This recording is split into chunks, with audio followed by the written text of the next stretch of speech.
Bonjour à tous, nous revoilà donc sur le 320i E90, donc moteur N46 B20B.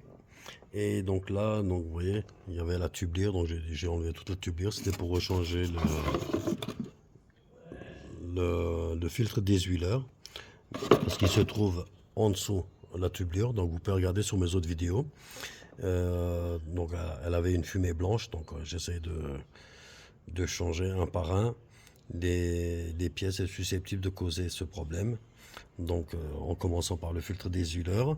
Mais étant donné que ici j'ai plus envie d'accéder un autre jour, voilà, ou une autre fois, donc il y a deux sondes. Vous voyez, il y en a un qui est là, un qui est juste en dessous. Et donc j'en ai monté un. Voilà, ça ressemble à ça. Celle-là, c'est celle qui est au-dessus. Mais quand on va sur le plan, sur le croquis, sur la vue éclatée, sur le site Real OEM, donc de chez BM, cette sonde-là, il nous indique la pression d'huile. Ah, donc, d'après ce qui marque, donc voilà, sonde de pression d'huile. Et l'autre en dessous, sonde de température d'huile. Donc, et moi, je voulais voilà, la température du liquide de refroidissement. Donc, il y a la partie moteur. Donc, il y en a un aussi sur, comme on peut le voir, sur le radiateur, là, dans le coin, sur le tuyau. Donc, ça, c'est plutôt la partie. Donc, une fois qu'il y a la partie froide, la partie chaude, elle est là. Donc, j'ai démonté cette sonde. Je m'attendais à ce qu'il y ait de l'huile qui coule par là. Non, c'est du liquide. Du liquide de refroidissement, vous voyez. Attendez, vous voyez, c'est du liquide de refroidissement, c'est pas de l'huile, c'est sucré quand on le goûte. Hein, donc voilà.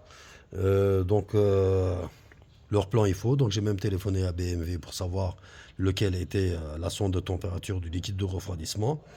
Hein, donc ils m'ont bien après confirmé eux aussi que celle du haut c'était la pression d'huile et celle du bas la température d'huile, le moteur. Voilà, donc il n'y en a aucun des deux qui représente une sonde de température du liquide de refroidissement. Voilà. Alors c'est bien celle du haut, la température du liquide de refroidissement. Donc d'ailleurs, elle a deux broches, celle-ci là. Celle d'en dessous, elle a qu'une broche, qu'une seule dent. Voilà, donc là il y en a deux. Voilà, c'était pour vous faire ce petit info. Et voilà, mais je vais aussi changer aussi l'autre sonde. Comme ça, je suis sûr que c'est pas un problème de sonde. Mais malgré que les sondes elles sont bonnes, mais bon, ça peut voilà, elle peut peut-être avoir perdu ses performances, voilà, ses capacités, on va dire.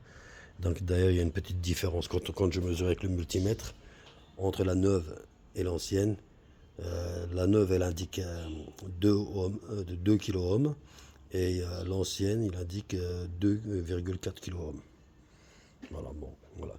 Et quand on se règle sur 2000 milliohms, je ne sais pas comment on appelle ça, milliohms, donc on voit bien que celle-là, elle commence à 2000 et puis elle descend, elle descend, elle descend au fur et à mesure tout doucement. Alors que celle-là, elle commence aussi à peu près à 2000, mais elle s'arrête juste, juste après. Donc elle s'arrête de descendre. Donc qui pourrait prouver que la pièce là, donc, elle est peut-être défectueuse et qui envoie des mauvaises informations au calculateur. Voilà, parce que bon, la fumée blanche peut venir aussi à cause d'une sonde.